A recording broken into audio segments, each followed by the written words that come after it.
Good morning. Well, it's difficult to believe, but I've now been in this post for almost 2.5 years. And during that time, there has been a great deal to do, putting in groundwork with various projects and getting on top of casework.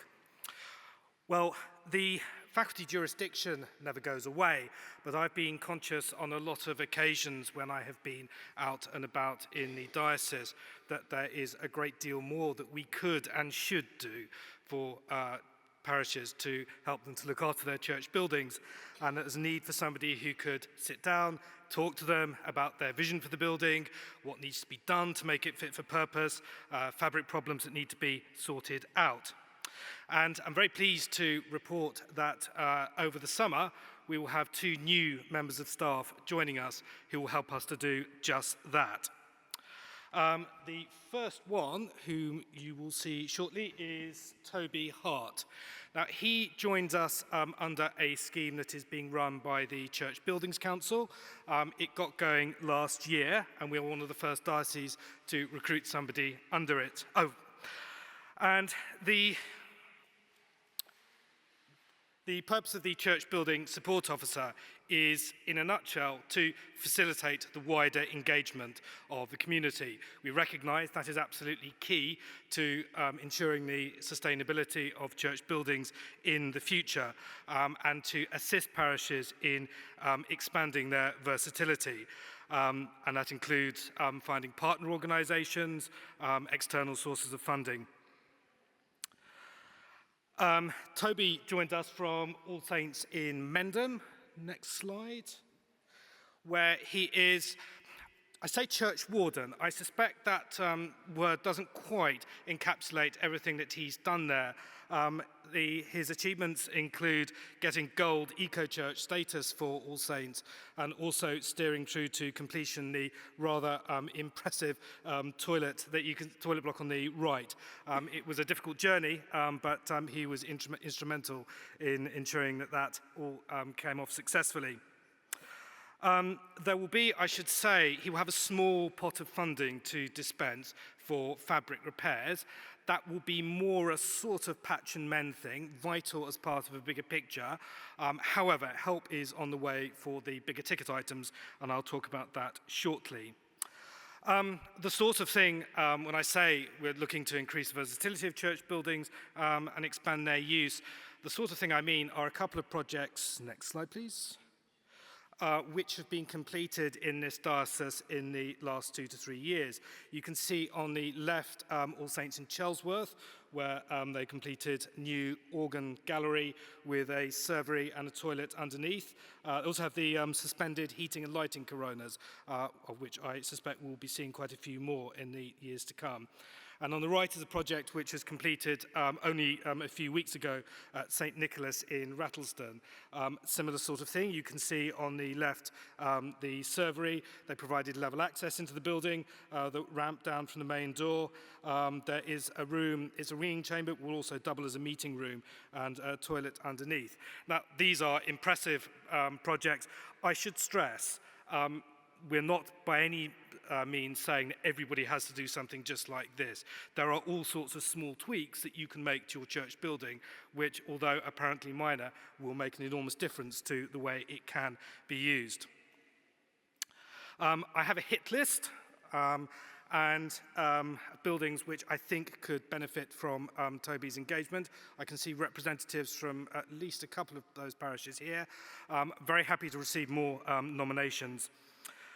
Now, the second support officer post, next slide please. Something seems to have missed. Here we go.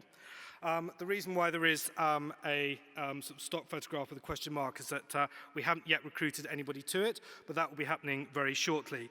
This is a different scheme. I appreciate the job titles are very similar. That's unfortunately something we're stuck with. This is something that's been in operation for a good 10 to 15 years, and it was an initiative of Historic England, and they recognise that certainly where big fabric repair projects are concerned, there needs to be somebody who can has the time that is needed to help parishes to sort these things out. And we, until this year, were the only one of the Eastern dioceses not to have one of these fabric support officers. And the aim is to sort out the really big ticket items, things like new roofs, dealing with structural problems, and so on. Also coordinating approaches to different grant-giving organisations who recognise that that's often quite a difficult thing to bring off because they all have their own criteria and they all have their own timescales and so on. There is also a hit list for this support officer, and that is the Heritage at Risk Register. That's one, thank you. Here is a sample of it. For those of you who don't know what this is a register of grade 1 and 2 star listed buildings, as most of our churches are, that is published every year by Historic England in about, usually around November. And I should say, if your church is included on this, it is not an indictment. We're not seeking to chide, we're not seeking to punish. It's simply a very useful way of flagging up which are the buildings that require special attention and most importantly require our help to you. I often get asked, is it helpful when we're applying for grants if we're on Heritage at Risk? And the answer to that most definitely is yes, because if you're planning to apply to the National Lottery Heritage Fund, anything aimed at getting a building off the register fulfills their key strategic aim of saving heritage, quote unquote. And I should stress, all of us have a vested interest in that happening.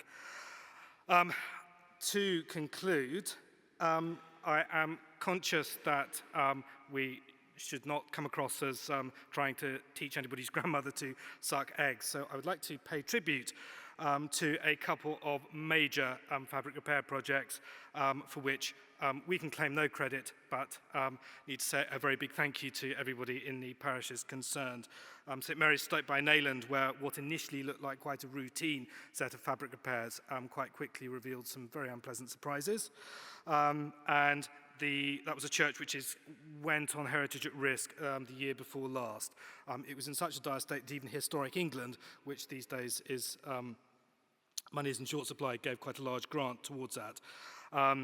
On the right, St Mary's in Market Weston, also a church in the highest category on Heritage at Risk, where thanks to a very imaginative campaign to raise awareness of the plight of the building and some very hard work by the church warden, enormous progress and very encouraging progress has been made.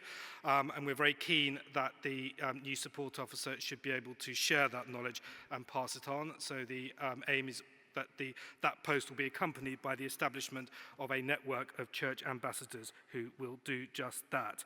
I should just say briefly, both posts at the moment, they